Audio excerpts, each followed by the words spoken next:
Chapitre 35. Les premières difficultés d'Ulysse, les Cicones, les Lotophages et Polyphème.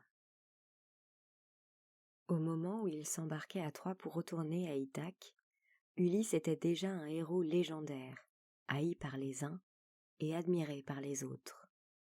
Chacun des traits de sa riche personnalité était perçu tantôt comme un défaut, tantôt comme une qualité.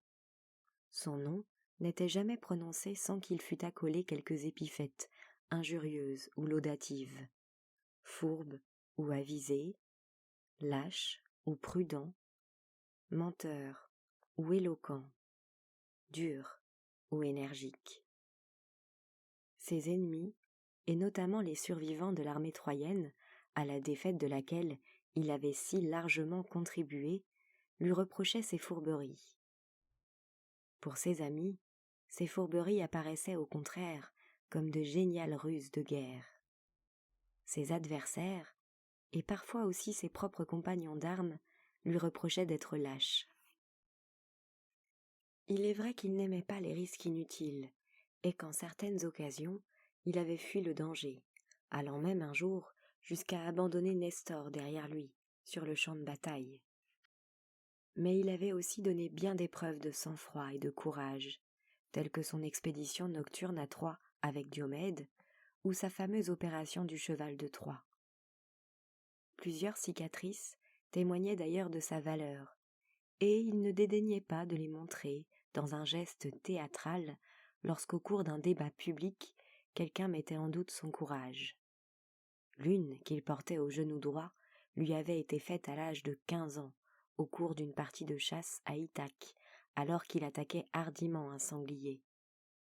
Il en portait une autre à la poitrine, et prétendait, sans que personne ne pût le vérifier, qu'elle lui avait été faite par Mars lui-même, au cours d'un combat singulier dans la plaine de Troie.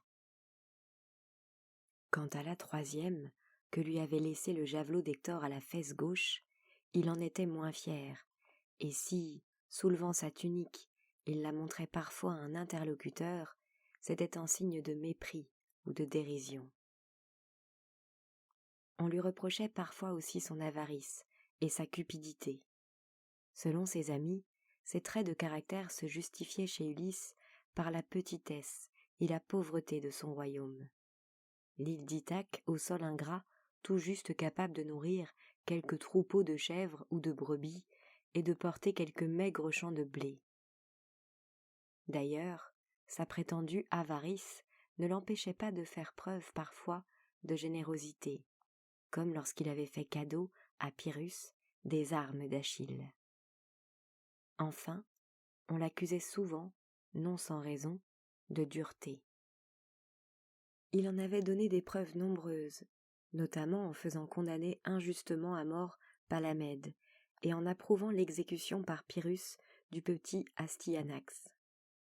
Mais il était capable aussi d'éprouver de bons sentiments, non seulement à l'égard de ses vieux parents, de son épouse et de son fils, mais parfois aussi de ses rivaux. Il l'avait prouvé en intervenant en faveur du grand Ajax, après que celui-ci se fût suicidé dans les circonstances que l'on connaît.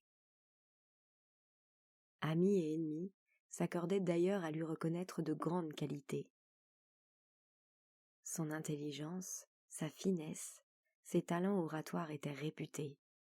Son habileté manuelle, notamment dans le travail du bois, était exceptionnelle. Il avait construit de ses propres mains la plus grande partie de son palais d'Ithaque et réalisé à cette occasion certaines innovations architecturales. Sa chambre à coucher, par exemple, était construite autour d'un olivier centenaire qu'il n'avait pas voulu couper et dont le tronc servait de montant inamovible à un lit conjugal fait du même bois. C'était aussi Ulysse qui avait dirigé et mené à bien, en quelques heures, la construction du cheval de Troie. Enfin, bien que ce fait soit moins souvent mentionné, Ulysse était un artiste, et plus précisément un mélomane raffiné. Si, contrairement à Achille, il ne jouait lui-même d'aucun instrument, il éprouvait, en écoutant de la bonne musique, de profondes émotions, qu'il s'efforçait de faire partager à ses camarades. C'est lui qui, pendant tout le siège de Troie, avait écrit sous un pseudonyme, dans la Gazette de l'armée grecque, la chronique musicale hebdomadaire. Personne ne doutait qu'avec toutes ses qualités, et grâce aussi à la protection spéciale que lui accordait Minerve, Ulysse ne fut le premier à revenir sain et sauf dans son pays, bien qu'Ithaque fût, de tous les royaumes grecs, le plus éloigné de Troie. Pourtant, dès le début du voyage, les difficultés commencèrent. Ulysse quitta les rivages de Troie à la tête d'une petite flotte de 12 navires, chargés de ses 1000 soldats survivants et de l'abondant butin qui lui était échu après la prise de Troie. De l'or, des pierres précieuses, des objets d'art, des armes, des provisions et les 2 chevaux de Rhésus qu'Ulysse avait capturés au cours de son expédition nocturne avec Diomède. En revanche, contrairement à la plupart des autres rois grecs, Ulysse n'avait pas voulu se charger de captives troyennes. La seule femme qui l'intéressa, disait-il, était son épouse Pénélope. Après quelques jours de navigation, à la voile ou à la rame, selon que les vents étaient ou non favorables, Ulysse décida de faire une première escale pour renouveler ses provisions d'eau. La plage où il aborda, avec tous ses navires, appartenait au pays des Cicones, un peuple belliqueux et inhospitalier. Leur roi fit d'abord quelques difficultés pour autoriser les Itaciens à prendre de l'eau. Puis, comme Ulysse insistait, le roi des Cicones lui proposa un marché. « Si tu parviens à accomplir un exploit difficile, tes soldats pourront remplir leur outre.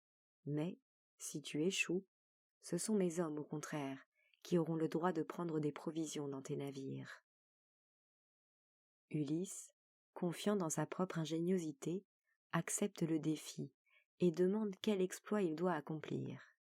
« Tu devras, lui dit le roi des Cicones, atteler à un même char un lion et un sanglier.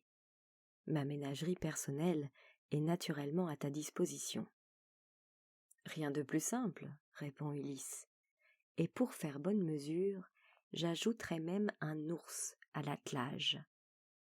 Je te demande seulement de me laisser seul pendant 1 heure à l'intérieur de ta ménagerie.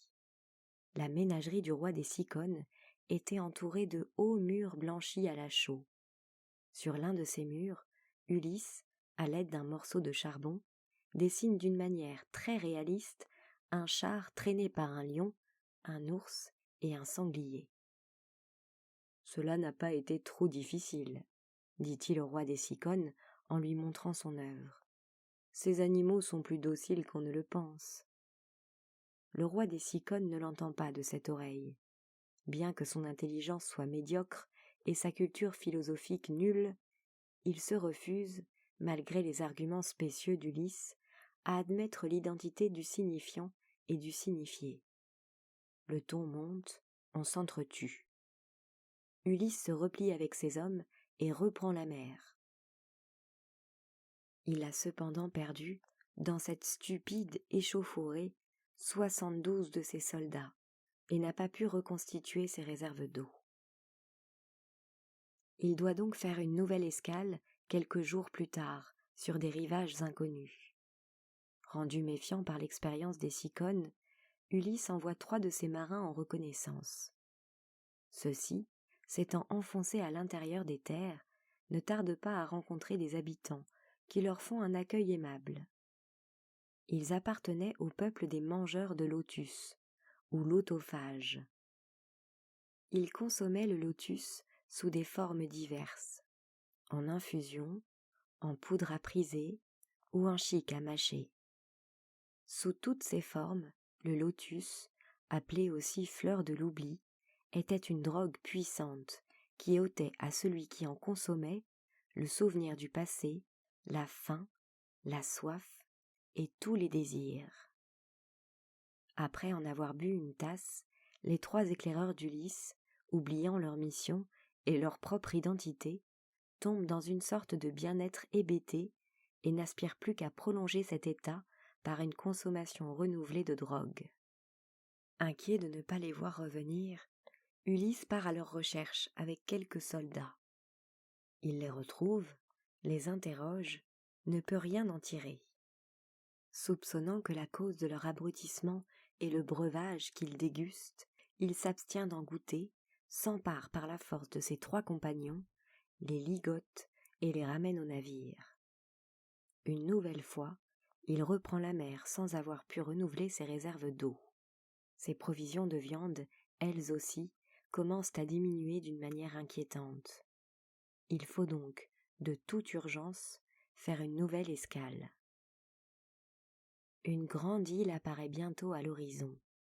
Ulysse s'en approche, en longeant la côte, il découvre une crique abritée, dans laquelle il fait jeter l'ancre à ses vaisseaux. Cette fois-ci, il décide de prendre lui-même la tête d'un détachement de reconnaissance composé de 12 soldats. Les 13 hommes montent à bord d'un petit canot en emportant leurs armes, des casse-croûtes et, à défaut d'eau, une grande outre remplie d'un vin épais. Quelques instants plus tard, ils ont mis le pied sur l'île de Capri, appelée aussi l'île des Cyclopes.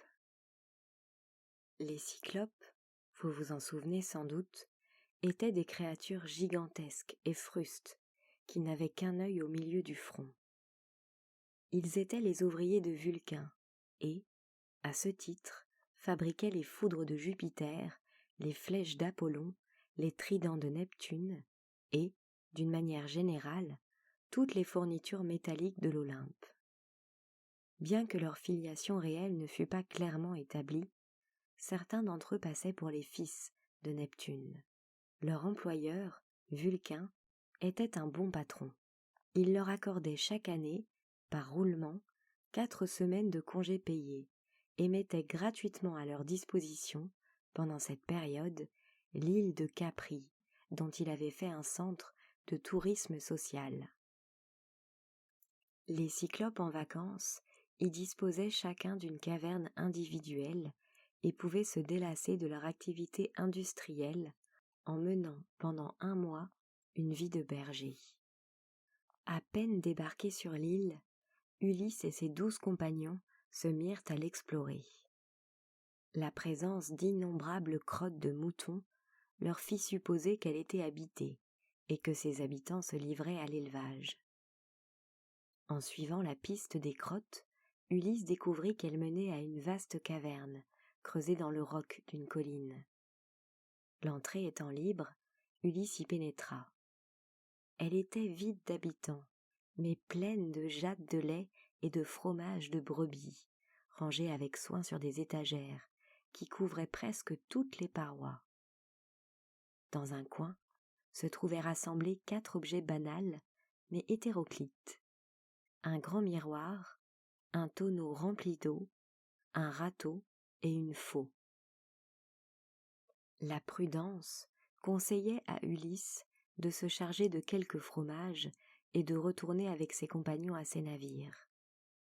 Mais la cupidité, plus forte en l'occurrence que la prudence, lui suggéra d'attendre le retour des occupants de la caverne pour essayer de se livrer avec eux à quelques transactions fructueuses. S'étant désaltérés et restaurés, les 13 hommes s'étendirent donc sur la paille qui couvrait une partie du sol et s'assoupirent.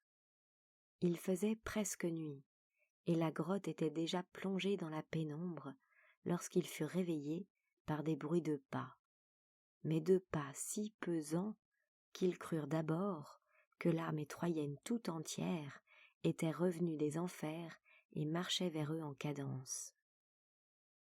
Presque aussitôt, un troupeau d'une 20aine de gros moutons entrait. Derrière eux, une silhouette immense s'encadrait un instant dans l'ouverture. Baissant sa tête pour ne pas se cogner, c'était le cyclope Polyphème qui rentrait chez lui. Tout d'abord, dans l'obscurité, il ne voit pas Ulysse et ses compagnons. Sans se presser, comme il le fait chaque soir, il roule devant l'entrée de la caverne pour la fermer un énorme bloc de pierre que 22 chevaux auraient eu de la peine à déplacer. Après quoi, le cyclope se dirige vers le coin où se trouvait accroché un miroir et, profitant d'un reste de jour qui l'éclairait encore, se peigne avec le râteau, se rase avec la faux et se rince la bouche avec le tonneau. Sa toilette faite, il allume du feu. C'est alors seulement qu'il aperçoit les intrus, accroupis, immobiles et muets de terreur. Dominant sa peur, Ulysse se lève, fait un pas en avant, tout saute pour s'éclaircir la voix et adresse un bref compliment au cyclope. « Nous sommes, dit-il, des guerriers grecs qui revenons chez nous après avoir remporté à Troie une grande victoire. La noblesse de ton visage et la majesté de ta stature me font bien présager de la générosité de ton caractère. C'est donc avec confiance que je te demande de nous accorder l'hospitalité, qui est la première et la plus sacrée des lois divines. Je connais les lois divines aussi bien que toi, et même mieux, lui répond Polyphème, car j'y suis soumis 11 mois par an.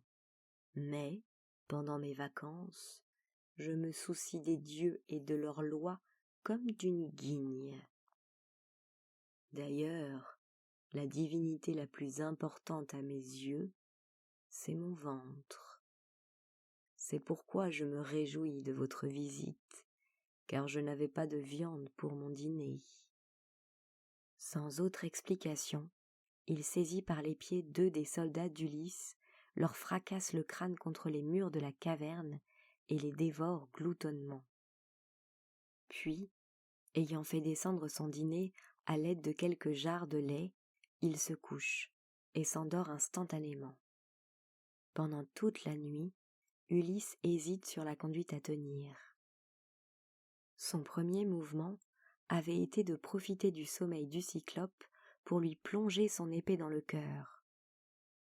Mais il s'était avisé à temps qu'une fois Polyphème mort, lui-même et ses compagnons seraient incapables de pousser la pierre qui obstruait l'ouverture. Lorsque le jour se leva, il n'avait rien résolu. Polyphème se réveilla, bâilla, s'occupa de traire ses brebis, de faire téter ses agneaux et de préparer des fromages. Puis, l'appétit lui étant venu, il tua 2 autres soldats d'Ulysse et en fit son petit déjeuner. « Où as-tu laissé ton navire ?»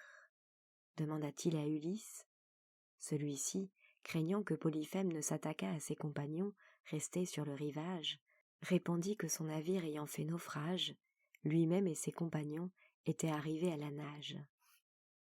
Polyphème sortit alors avec son troupeau, non sans remettre soigneusement en place derrière lui le rocher qui lui servait de porte.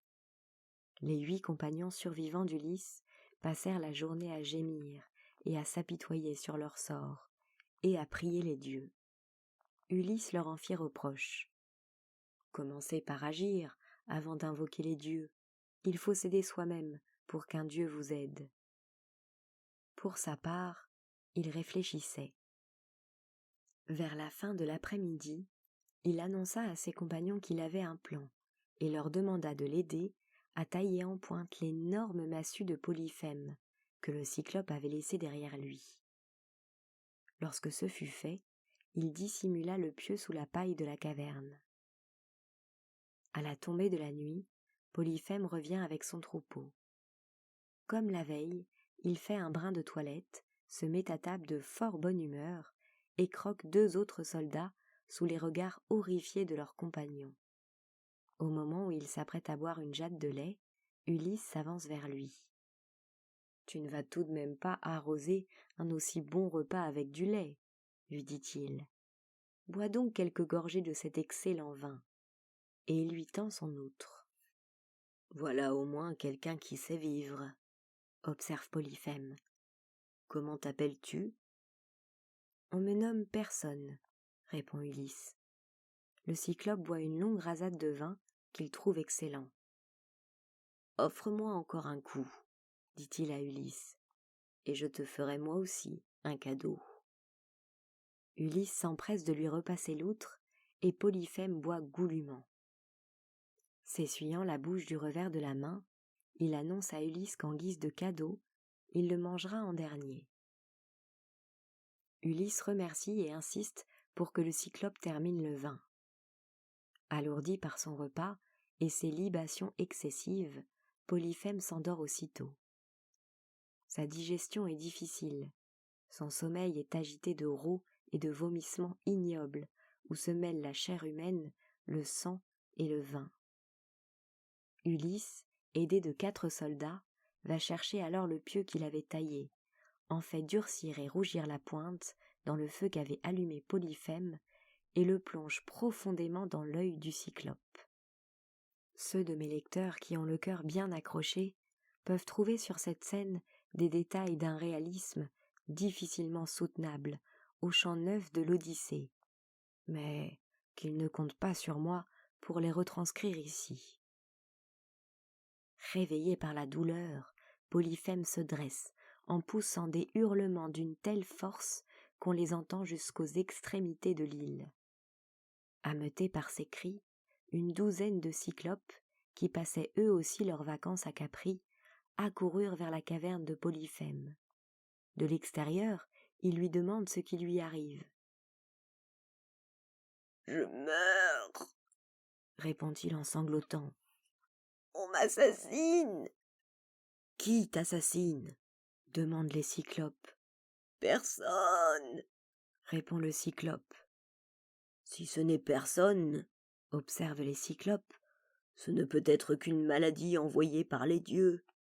Nous ne pouvons rien pour toi. » Et ils rentrent chez eux.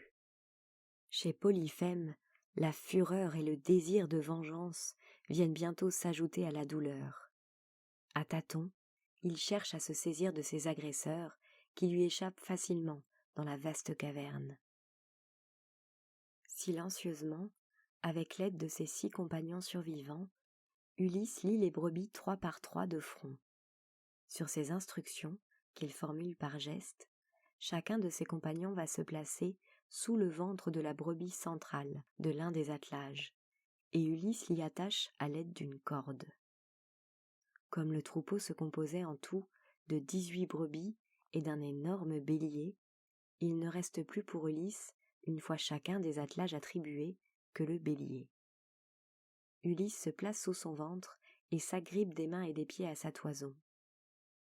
Lorsqu'au bêlement de ses moutons, Polyphème devine que le jour s'est levé, il se dispose à faire sortir son troupeau. Il déplace d'1 mètre environ le rocher qui bouchait l'ouverture et laisse passer les moutons 3 par 3, en glissant la main sur leur dos pour s'assurer qu'ils ne servent pas de monture à ses agresseurs. Le bélier, alourdi par le poids d'Ulysse, est le dernier à sortir. Polyphème le reconnaît à ses cornes et s'étonne de son retard. « Toi qui es toujours à la tête du troupeau, tu tardes aujourd'hui à sortir. C'est sans doute que tu compatis au triste sort de ton maître. » Une fois dehors, Ulysse se laisse tomber à terre, détache ses compagnons et prend avec eux la fuite. Ils rejoignent le canot qu'ils avaient laissé sur la plage et font force de rames vers leur navire. Dès qu'ils sont montés à bord, Ulysse interpelle Polyphème, qu'il aperçoit sur la falaise, à moins d'1 centaine de mètres. Il l'injurie grossièrement et le raille. Comprenant que ses prisonniers lui ont échappé, Polyphème se saisit d'un énorme rocher et le lance au jugé dans la direction d'où lui parvient la voix d'Ulysse. Le rocher tombe à quelques mètres seulement du navire d'Ulysse et manque de le faire chavirer. Effrayés, les marins lèvent l'ancre précipitamment et se penchent sur leurs avirons pour se mettre hors de portée du cyclope. Mais Ulysse, déchaîné, et pour une fois indifférent au danger, continue d'apostropher Polyphème. « Si l'on te demande qui t'a puni, tu diras que c'est Ulysse, fils de Laërte et roi d'Ithaque, fertile en ruse et destructeur de cités. » Après avoir encore lancé en vain quelques rochers qui ne font qu'éclabousser Ulysse et ses compagnons, Polyphème retourne à sa caverne. Il adresse à son père Neptune, dieu de la mer, une prière ardente. « Punis mon agresseur et fais en sorte qu'il ne revoie jamais sa patrie. » Du haut de l'Olympe, ou peut-être du fond de l'océan, Neptune a entendu les plaintes de son fils, et il se jure de le venger.